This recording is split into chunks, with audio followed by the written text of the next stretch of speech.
नमस्कार दोस्तों। आज का video LLB graduates, law students और जुडिशियल एक्सपीरियंस के लिए यह वीडियो बहुत ही महत्वपूर्ण है। अगर आपका सपना सिविल जज बनने का है तो ये वीडियो में जो बताया गया है, सुप्रीम कोर्ट के लेटेस्ट जजमेंट आया है, वो आपके लिए बहुत ही इम्पोर्टेंट है। इससे पहले वीडियो चालू करने से पहले 3-4 क्वेश्चन जो सबके मन में आ रहे हैं वो मैं क्लियर कर दे रहा हूँ। पहला जो आपका क्वेश्चन आ रहा होगा, क्या सिविल जज बनने के लिए 3 साल की प्रैक्टिस मैंडेटरी है या नहीं? क्या फ्रेश एलएलबी ग्रेजुएट्स इस एग्जाम को दे सकते हैं या नहीं दे सकते हैं? क्या प्रैक्टिस जरूरी है, कितनी जरूरी है? अब हम इस जजमेंट को पॉइंट टू पॉइंट समझेंगे इजी वे में, जिससे आपको इस जजमेंट के सारे पॉइंट्स एक्सप्लेन। अब बात करते हैं मामला क्या है। सुप्रीम कोर्ट के पास सिविल जज एलिजिबिलिटी के लिए कुछ क्राइटेरियाज आए थे, उसको क्लियर करने के लिए उन्होंने जजमेंट दिया था, जिसमें उन्होंने 3 साल की प्रैक्टिस कंफर्म की थी आपको करनी होगी डिस्ट्रिक्ट कोर्ट में। उसके बाद आप एग्जाम दे सकते हैं, जो कि 21 अगस्त 2026 को उसमें का रिव्यू जजमेंट आया है, जिसमें 1 साल की प्रैक्टिस कर दी गई है 3 साल को। अब बात करते हैं सेकंड पॉइंट की, जिसमें जो बदलाव हुआ है, मॉडिफिकेशन हुआ है, वो क्या हुआ है। 3 साल को 1 साल की प्रैक्टिस में मॉडिफाई कर दिया है। लेकिन इसका मतलब ये नहीं है कि प्रैक्टिस रिक्वायरमेंट खत्म कर दी गई है। सुप्रीम कोर्ट ने इस प्रैक्टिस एक्सपीरियंस को दूसरी वे में स्ट्रक्चराइज किया गया है फ्रेमवर्क में, जो कि इस प्रकार रहेगा। 1 साल की आपकी प्रैक्टिस, 1 साल की आपकी बार प्रैक्टिस होगी, उसके बाद आप जुडिशियल एग्जाम देंगे, उसके बाद 1 साल की आपकी जुडिशियल ट्रेनिंग होगी, उसके बाद आपकी 6-6 महीने की जो 2 ट्रेनिंग होंगी। पहली जो 6 महीने की ट्रेनिंग होगी वो डिस्ट्रिक्ट कोर्ट के जज के अंडर में होगी, और दूसरी जो ट्रेनिंग होगी 6 महीने की वो हाई कोर्ट के जज के अंडर में होगी। अब बात करते हैं पॉइंट नंबर 3, फ्रेशर्स के लिए ये कितना इम्पोर्टेंट है और उनके लिए इसका क्या मतलब है। ये सवाल सबसे ज्यादा पूछा जाता है, क्योंकि सिविल जज बनने के लिए फ्रेशर्स के लिए इसमें क्या इम्पोर्टेंट रोल है इनका, वो मैं इस वीडियो में पॉइंट में बताने जा रहा हूँ आपको। क्या एलएलबी पूरा करते ही कैंडिडेट सिविल जज के एग्जाम दे सकता है? ये क्वेश्चन है, इसका मैं सोल्यूशन बताता हूँ क्या है। जो इसका आंसर है वो रिक्वायरमेंट नोटिफिकेशन और एप्लीकेशन ट्रांजिशंस पे, फ्रेमवर्क पे डिपेंड करता है। 21 अगस्त 2026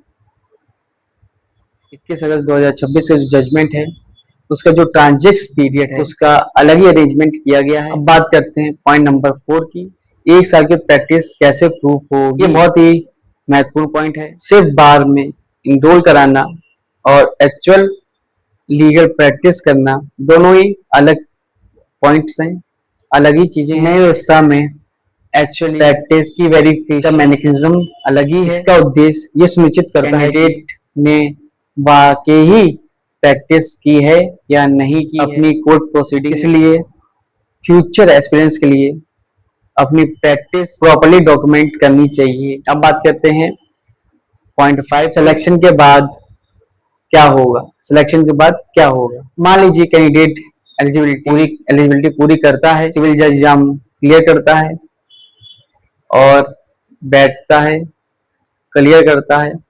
उसके बाद उसको 1 साल की जुडिशियल ट्रेनिंग देनी होगी, जिसमें वो जुडिशियल ट्रेनी बन के सारी चीजें सीखेगा।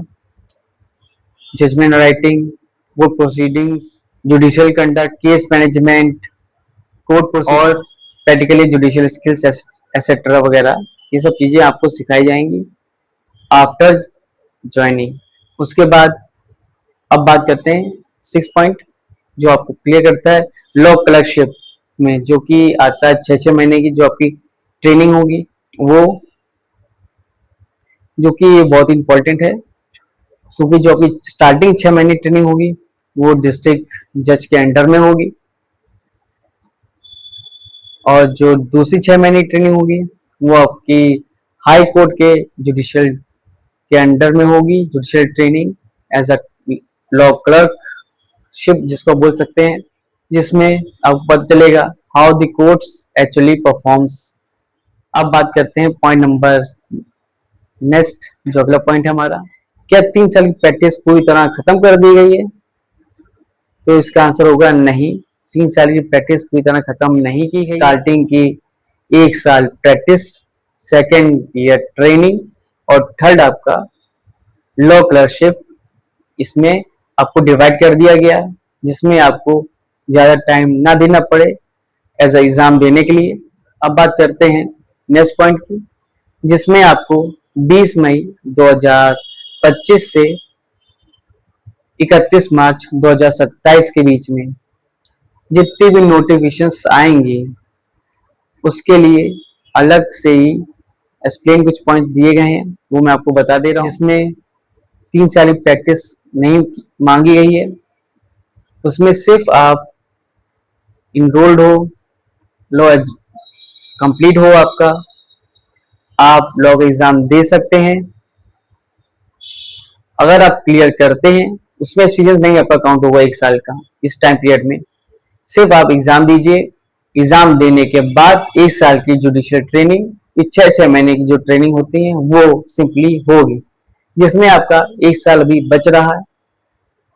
अब बात करते हैं नेक्स्ट पॉइंट में, जो कि 1 अप्रैल 2027 के बाद की जो नोटिफिकेशंस आएंगी उसमें आपको 1 साल की प्रैक्टिस दिखानी होगी, उसके बाद जुडिशियल एग्जाम देंगे, क्लियर करते हैं, उसके बाद आप 1 साल की जुडिशियल ट्रेनिंग की 6 महीने की जो ट्रेनिंग होती है दो, वो चीजें आपकी इसमें इंक्लूड की जाएंगी। ये 3-4 पॉइंट्स इंपॉर्टेंट थे जो मैंने आपको बता दिए। प्रैक्टिस किस प्रकार से काउंट की जाएगी और कब से काउंट की जाएगी, सो आप तैयारी चालू कीजिए, और जो भी नोटिफिकेशंस आएंगी मेरे वीडियो थ्रू आपको पता चलती रहेंगी। और आप मेरे चैनल को ज्वाइन करते हैं, टेलीग्राम चैनल ज्वाइन कीजिए जिसका नाम है Ajit Singh lawyers kingdom. Same है हमारा यूट्यूब का, Ajit Singh lawyers kingdom. Bell icon पे क्लिक करके सब्सक्राइब कर लें, क्योंकि अब बहुत सी सारी जुडिशियल वैकेंसीज आने वाली हैं, चाहे वो लॉ ऑफिसर्स की हो, एपीओ की हो, उस सब मैं अपने चैनल पे इंफॉर्म करता रहता हूँ। आप हमारे चैनल को लाइक कीजिए, सब्सक्राइब कीजिए, और अपनी ट्रेनिंग। और भी अगर कोई डाउट वगैरह होता है तो आप कमेंट में पूछ सकते हैं, या मेरे इंस्टाग्राम चैनल पे भी आप उसमें पूछ सकते हैं, मैं उसके थ्रू आपको आंसर्स बताता रहूँगा। और अगर आप जुडिशियल स्टडीज करना चाहते हैं तो उसके लिए सब्जेक्ट जो हैं इम्पोर्टेंट, वो मैं आपको बता दूंगा अपनी नेक्स्ट वीडियो में, हाउ टू क्रैक जुडिशरी में। और आपको अच्छा लगे तो लाइक कीजिए, सब्सक्राइब कीजिए। Thank you.